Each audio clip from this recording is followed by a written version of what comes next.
Good morning to everybody. Blessings on this wonderful day. God is good. Let me just preference this little time that we're gonna have together today.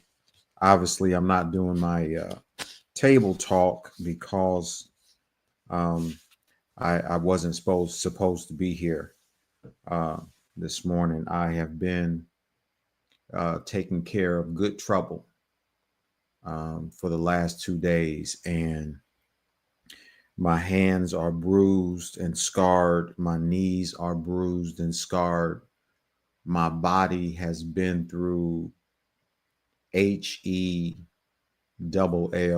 hockey sticks hell the last 2 days. And I determined in my soul, way down in my shanana, that today was going to be a day for me, and I was not going to do anything because I feel I have been tortured for the last two days.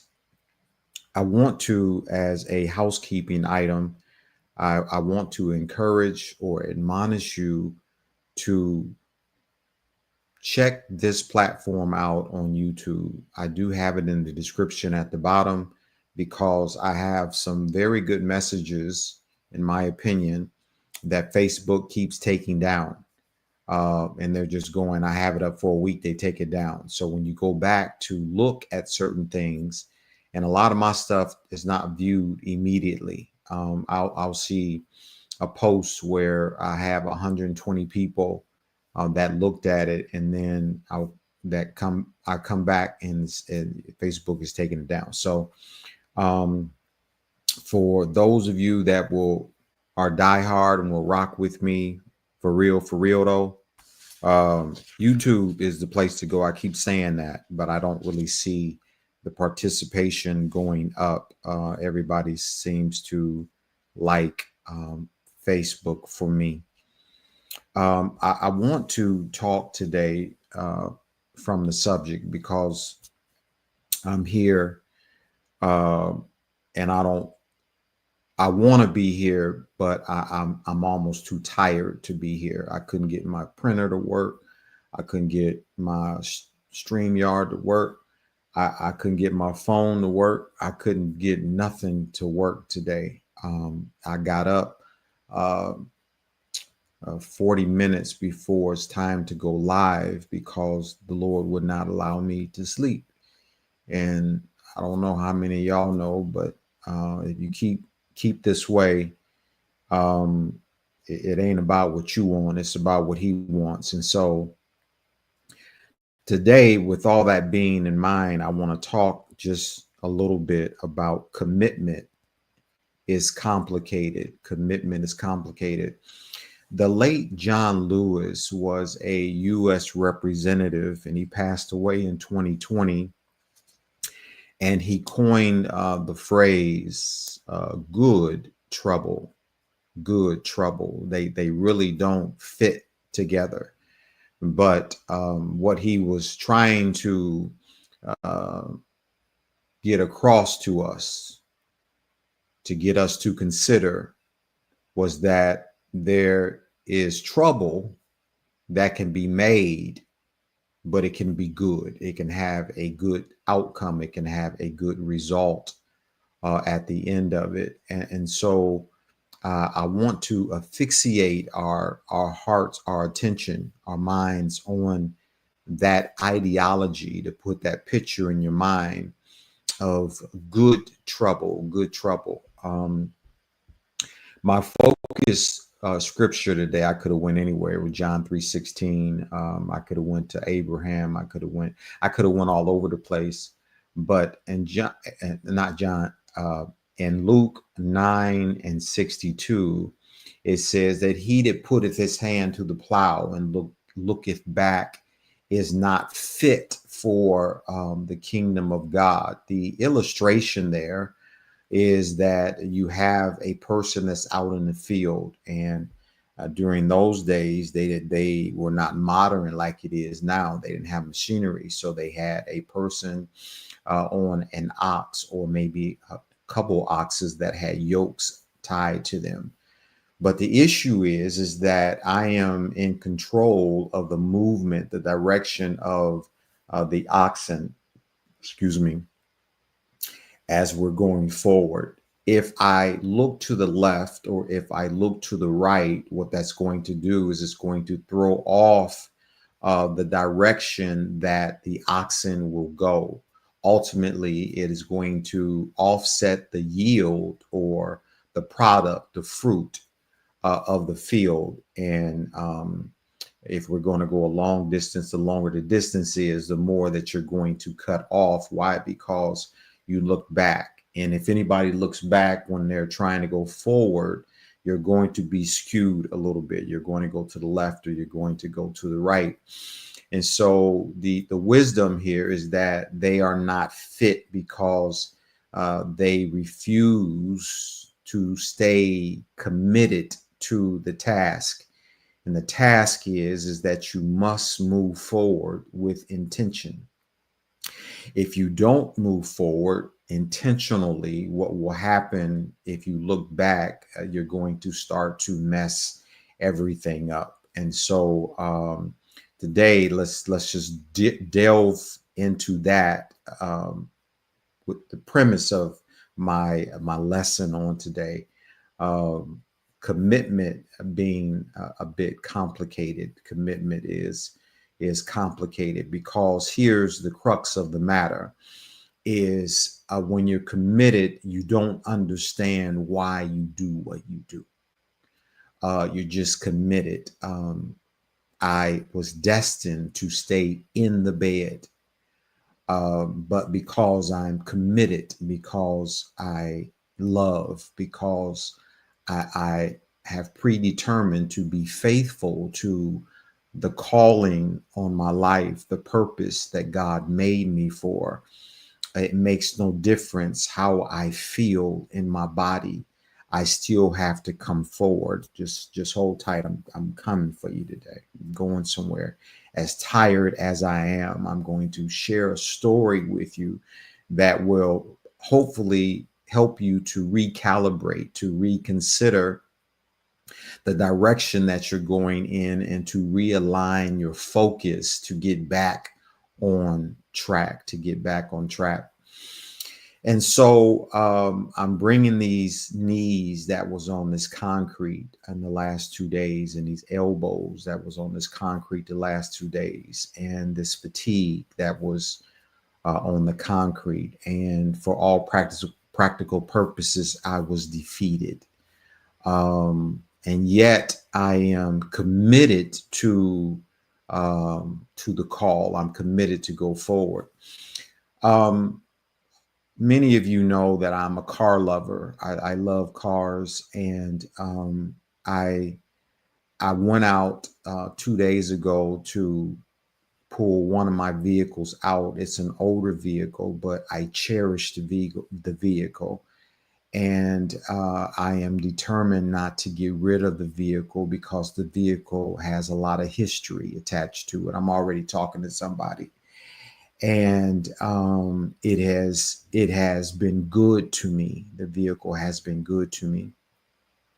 I pulled it out of my garage 2 days ago, and I pulled it halfway out because I needed to get up to the loft area and to store some items that had been taking up some space, and I might use them, I might not. And so I wanted to put them up top. And so I did that. When I got finished, I left the car running. When I got finished, I got back into the car to just pull it back in. I said to myself, I said, I'm going to take a shower after I get finished, get cleaned up. And I'm going to take my baby out, and we just going to drive today a little bit. Well, to my surprise, I was not able to take my baby out. My baby, as soon as I put it in reverse, the whole car shut down.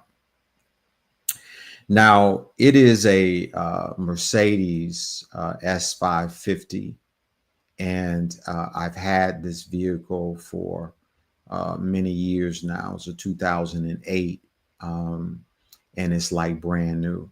It's like brand new. It is supreme.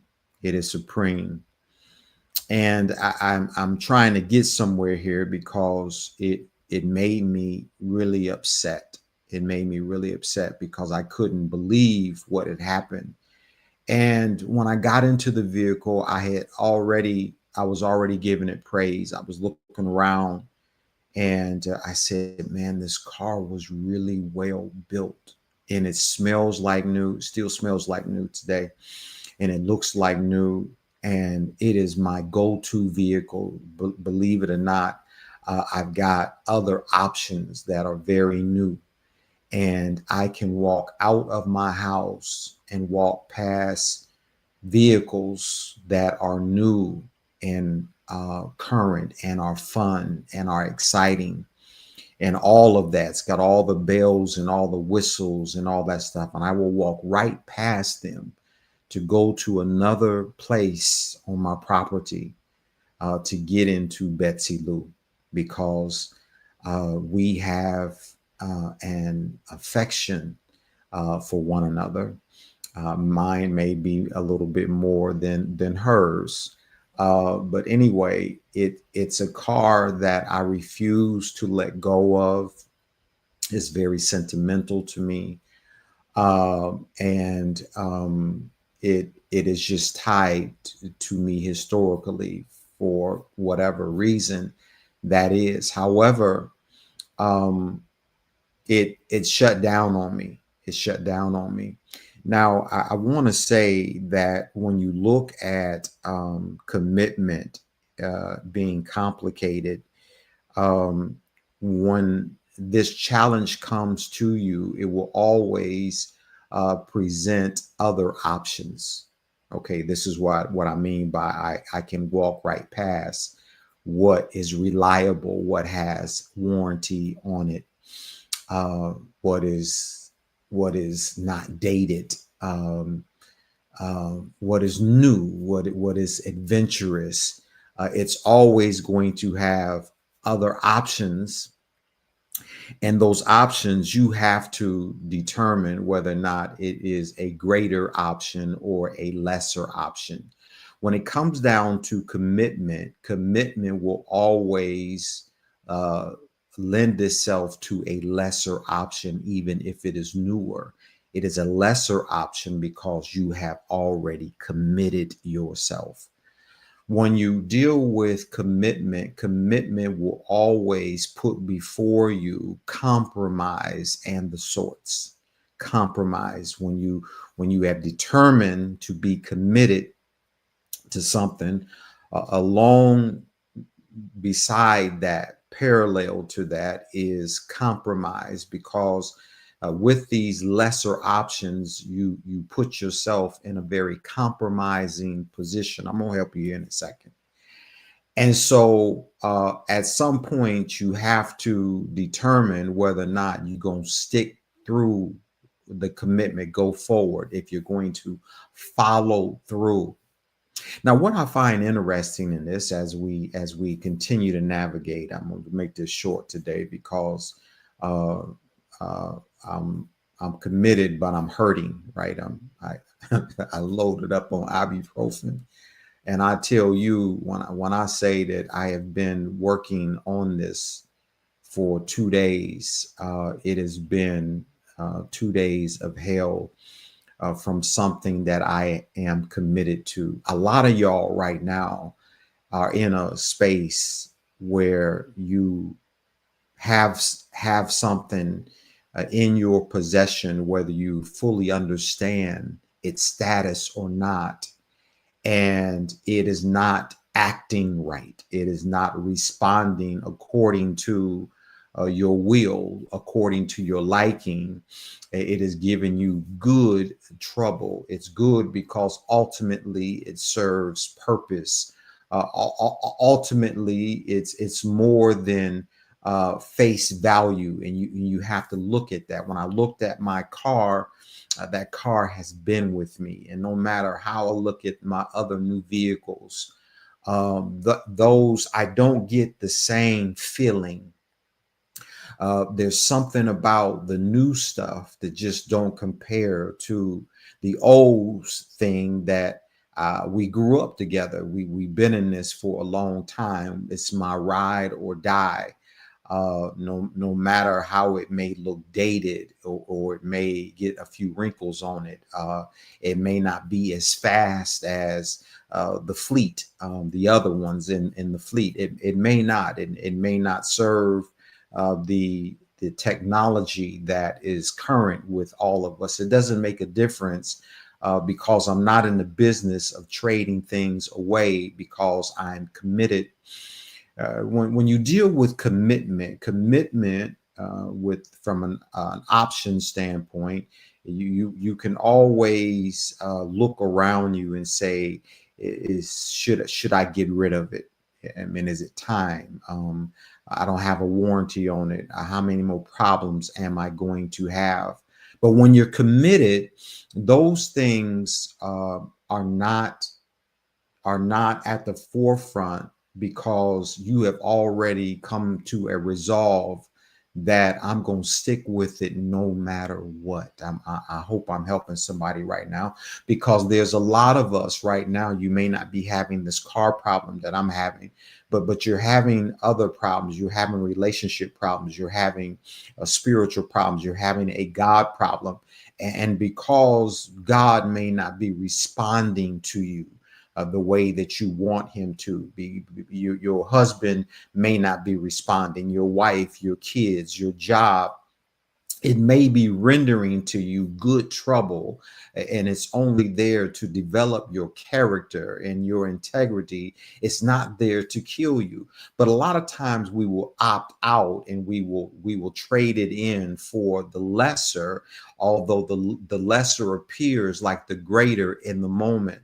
It appears like the greater in the moment because you've lost focus, because you've looked back in the rearview mirror and you said, I'm just tired of this. It's costing me too much and I'm going to give it up. When you're looking in the rearview mirror, there's somebody else that is looking at what you're willing to dispose of, to discard of, and they're saying, I will take it. And it's like the situation with Jacob and Esau, when Esau gave up his birthright, not understanding the value in it, but Jacob did understand the value in it. And when other people understand what you're going to release for a little of nothing, but it also is full of gold that you can't see in the moment because you have grown so accustomed to it. It's when you it's lost its luster, so what is the benefit that it's bringing me at that particular time? When that happens, you're willing to let it go for a little of nothing. You just let it go. And in this case, from a dealer standpoint, what a dealer would do is they would say, you want to trade it in. See, all of us, we got this trade in mentality, and trade it in for something that is greater in terms of technology and styling and performance and all that. But it's lesser in terms of commitment, in terms of loyalty, in terms of faithfulness, in terms of trust. It's lesser in terms of a relationship. We developed this relationship. We've been here for 20, 30, 40 years, and now because we have good trouble that's on the barnyard, you want to look at something that's new. You want to look at something that speaks a different language, that feels different, that has a different touch to it, that's a little bit taller, a little bit curvier, or whatever. Because you're not solid in your commitment. You're not authentic. See, because commitment will test your authenticity, or your authenticity. It will test it. And so what good trouble does is it places before you who you are. And what you can predetermine based upon the decisions that you make when you have situations like this of being committed in the midst of a lot of options. And so in my case, I was out there and I looked at this car and I'd already given it praise, and I was just going through the lines on it. The lines were so pristine, and I said the newer cars are not built the way the older ones are built, with the same lines and et cetera, et cetera. I mean, it was just, I was looking at how solid the doors were. I was looking at the engine, just all kind of things. I did all this before I pulled the car out. And then all of a sudden, like in many of us, our lives, things take a turn, they take a shift. Somebody got sick, somebody had a challenge, and that challenge, that sickness affected you. It affected you so much to where you said, I can't live like this any longer.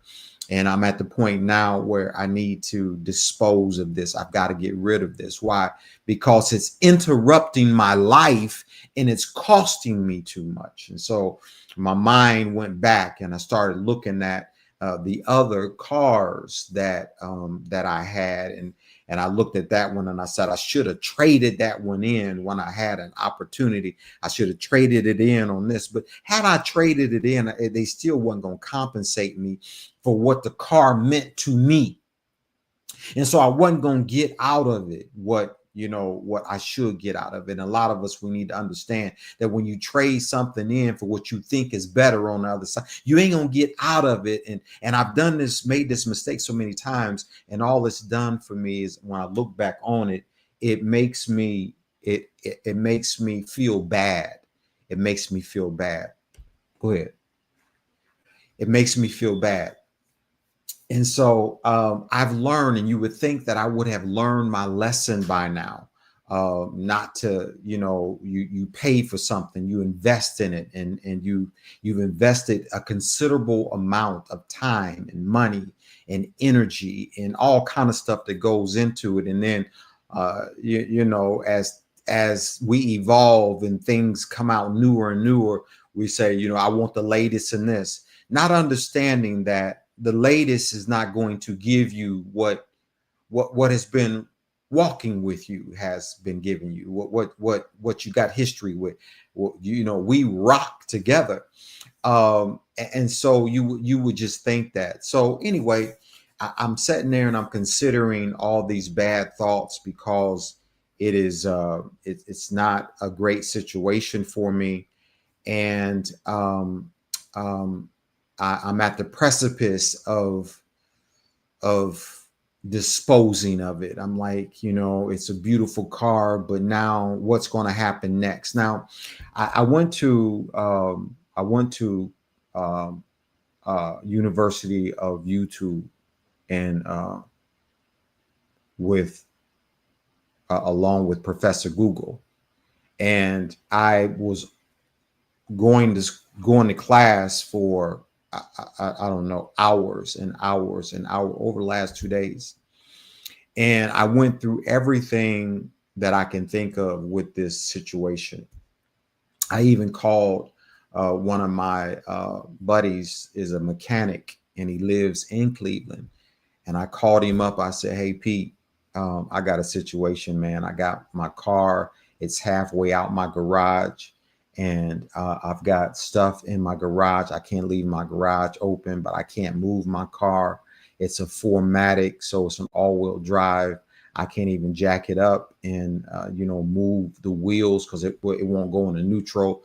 And this car is so overly engineered that it's not like the other cars. And that's another thing here.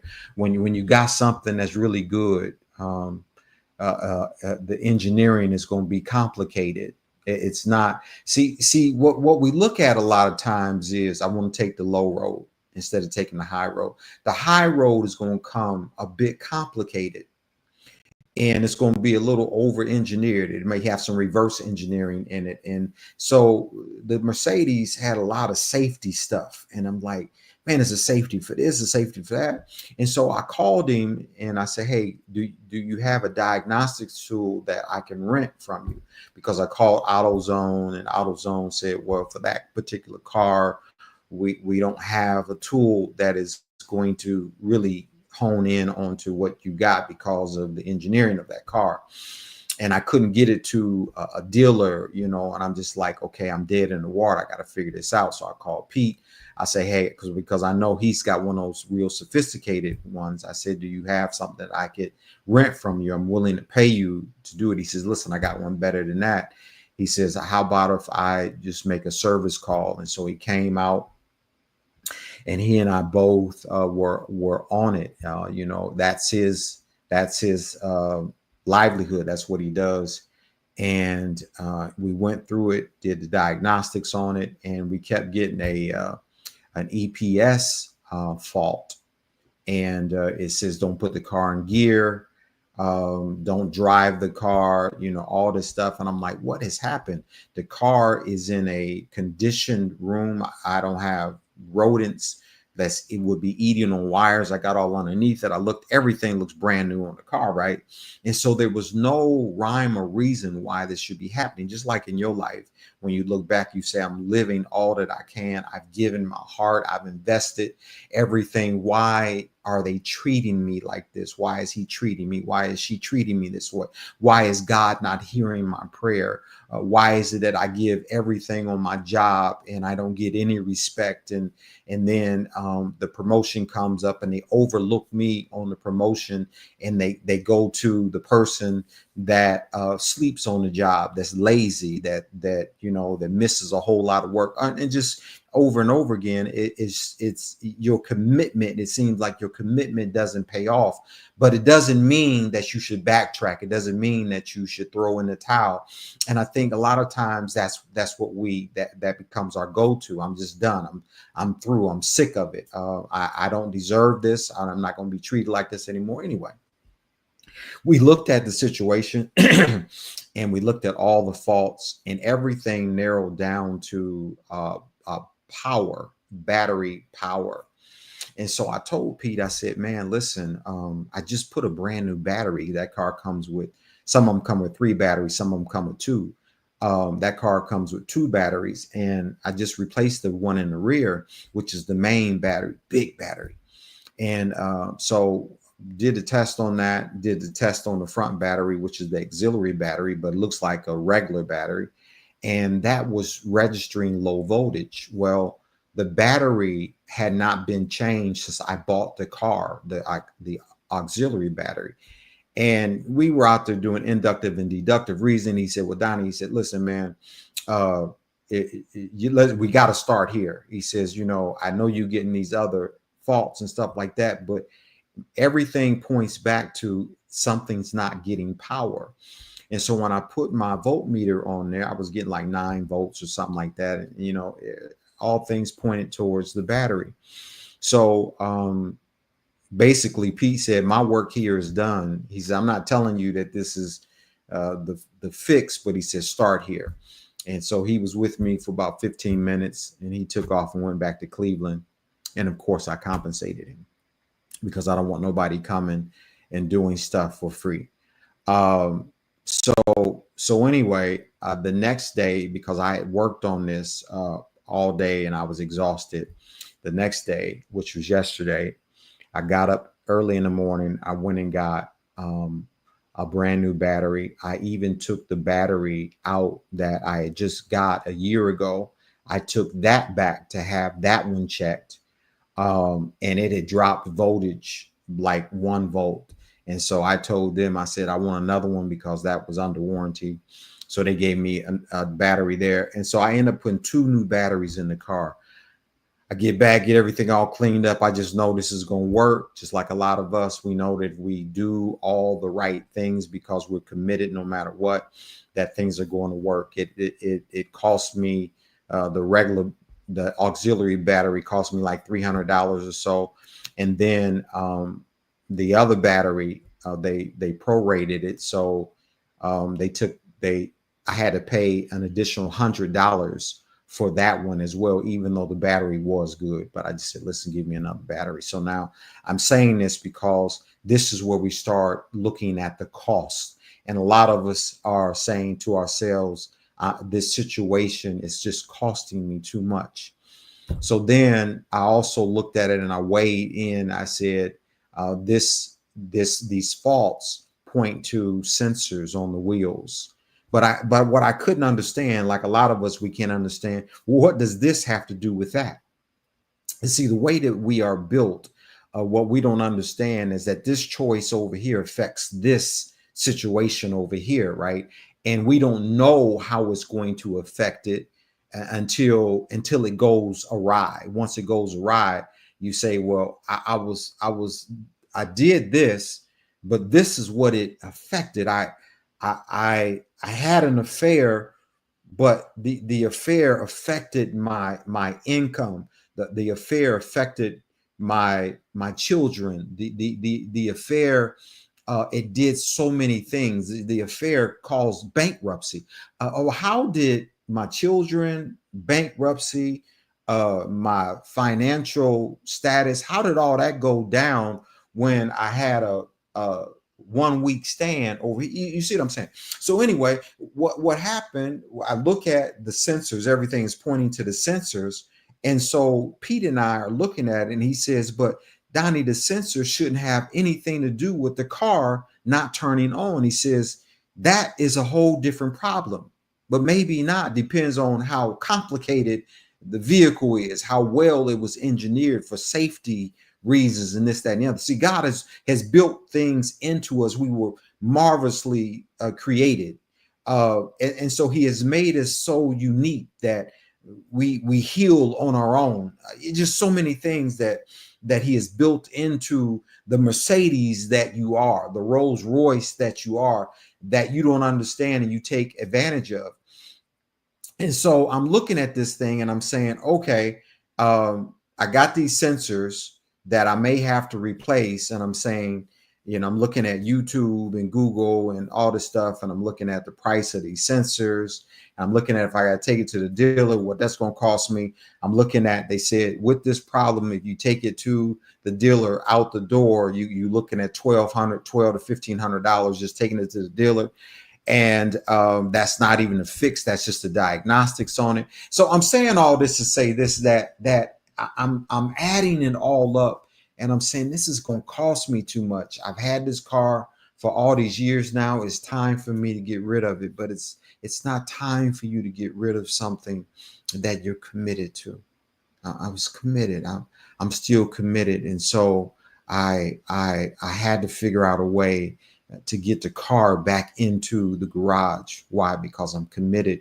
And the angle that it was at, even a wrecker, if it came in, it was not going to be able to get the car out easy because it was halfway in the garage and it was perpendicular. It was at an angle, and it was just going to be very complicated. And then there's so many different ways that they advise not to have a car of that status towed. And so it was a whole bunch of things. So I said, okay, what I'm going to do is I'm going to get some car dollies that I can jack the car up each wheel and put a dolly under each one. Now this just shows you how stressful this was. And so I'm underneath. I had several jacks didn't work, and it was just a fiasco.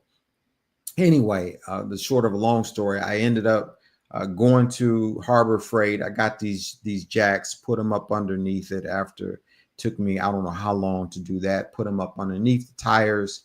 Then I said, okay, I got them underneath now, because you look at it on TV, and when they're in shops, they just take the car and they just wheel them around, just push them like you can take a finger and just push the car and it just rolls. Well, what I didn't understand was that was in a controlled environment where, the flooring is very smooth on the concrete, and so on and so forth. But on the driveway, the surfaces are not friendly to you. And so I get these on the dollies, and I'm trying to push the car, and I couldn't move the car. And I'm going to tell you, I felt like crying, and I had been working on this. Now this is getting around 6 o'clock in the evening, and I said, Lord, I'm out there praying. I said, Lord, you got to help me to get this car in. So now I took one of my old vehicles, and I put so much cushion in between the old vehicle and my baby. And I said, let me just tap it and see if I can move it a little bit just to start to get it to go in. And when I tapped it, the car went this way because it was on the dollies, and then it went that way. And now, where I was straight in the garage, now I'm at an angle, and now I got to figure out how am I going to move this and move that. And then I said, okay, if I get a fulcrum, and I'm saying all this to say this is that commitment is complicated, and commitment will cost you everything. By the time I got finished on yesterday, I've got cuts on my arms, on my elbows. My knees are cut up. My back is out. I got so much stuff that is going on with my body, and it's all over a car that's old. And a lot of people will say it wasn't even worth all of that. But I just came on today to encourage somebody to stay committed, because the worth of what you're committed to, that's between you and what that thing is. That's between you and God. That's between you and that spouse. That's between you and your children. That's between you and your job. That's between you and that situation. If you're committed. And I'm not telling you to stay in something that's abusive. I'm not saying that. I'm just talking about commitment in its truest form. And I think it's something that is rare today, that we are in this space where we just don't commit to nothing. We're not faithful. We're not faithful. We're not in it for the long haul. That's the reason that's the staying power of people that's been married for 50, 60, 70 years, is because they understand what it's like to be committed. I'm sure during that space, people, they have gotten sick. They have been hospitalized. There's been good trouble on the barnyard. I'm sure that there have been a lot of different options. I'm sure that the bees have been buzzing around, and they saying this in one ear and that in another ear. I'm sure that those people have seen it all. I'm sure that folks that have been walking with the Lord and have become frustrated because God is not responding, I'm sure that they've had options for universalism that's out there. I'm sure they've had options for an Islamic faith, a Muslim faith, a Hindu faith. I'm sure that there's been a lot of different options. I'm I'm sure that they've had the options to say, what about me, me too? What about how I feel? What about my heart? What about me, myself, and I? Instead of putting before you the commitment, putting before you the word of God, the faithfulness of God, who God is. No matter what suffering that you go through, it won't amount to the goodness that God has placed on your life, even though to you, you don't see it, you don't feel it, you don't respect it. And so at that point, you say, I'm gonna discard it because that's not for me. Anyway, I just wanted to share that this morning with you, to tell somebody, with all my bruises on me, and I'm so committed that even today, I got to go back out here, because I'm committed to get this thing, to figure out what it is, and at any cost, because I'm committed to it. I am going to figure this problem out. It's just a problem, and every problem is built in to it a solution. And I'm going to figure out the solution to this no matter what. And I'm encouraging you today. You may be at the precipice of walking out, walking away, throwing in the towel. I want you to reconsider today. Is it worth it? I know it's cost you a lot. I know that you've been through a lot with this whole thing, but is it worth throwing it in? throwing in the towel for something that is of lesser value, but it looks fresh and it's new. It's a new conversation. It's different. Just a lot of other things that we consider. But does it have the staying power? Has it been good? Does it have the history there? The commitment there? That's powerful. That's powerful. Is it a real ride or die? One thing about the old stuff, you know about the old stuff. The new stuff, it looked good, but is it good? Is it reliable? It talk a good game, but is it reliable? Can Hinduism, can it come and get you in the sick room? Will that man stay with you that you are so heavily focused on now when times get hard and when you start to change and you don't look and feel the same way? Things start to happen. Well, that woman, will she stay there? She is good now. You spending money on her, you know. It's something that you ain't seen. So it's an experience. It's lust, is what it is. It's impatience. It's what I want now. But that ain't real. Even as it relates to ourselves, what we want, it's not realistic. It's what God wants. But we don't oftentimes want to spend our time with God to discover him in a way that is pleasing in his sight. All he's doing is trying to mature you. That's all he's doing. He's trying to get integrity out of you. That's all he's doing. It just feels bad because you need to grow up. So my experience was a lesson the last 2 days, and I'm saying, God, get the glory out of this. And what it's teaching me is about commitment and saying, man, listen, it might be hard, but stay true to your word. Stay true to who you are, no matter how deep it goes down. Ultimately, it will cost you everything.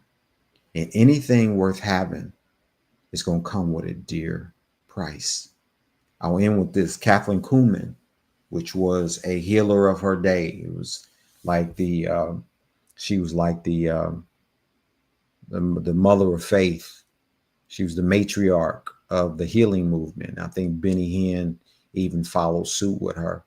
But I listened to one of her videos one day, and she was asked a question in interviews, and they asked her, said, well, what did it cost you to have an anointing like that, to heal people and for God to use you in this healing ministry? And she paused and she looked at him and she said, it cost me everything. It cost me everything. When something costs you everything, you lose your children, you lose mama, daddy, you lose a lot of stuff that just don't make no sense because commitment is complicated. Kathleen Kuhlman, I can envision that she wanted many days that she said, is this worth it? I just want to walk away and just be normal. But she kept paying the price for others. So this is a vehicle, and I'm going to pay the price for it. Why? Because I'm committed. Hopefully you got some out of this mess. I want you to be blessed. I'm Dr. Donnie Eatman. I am the face of Face to Face. Go with God. God will go with you. Until we meet again, blessings on your life and shalom.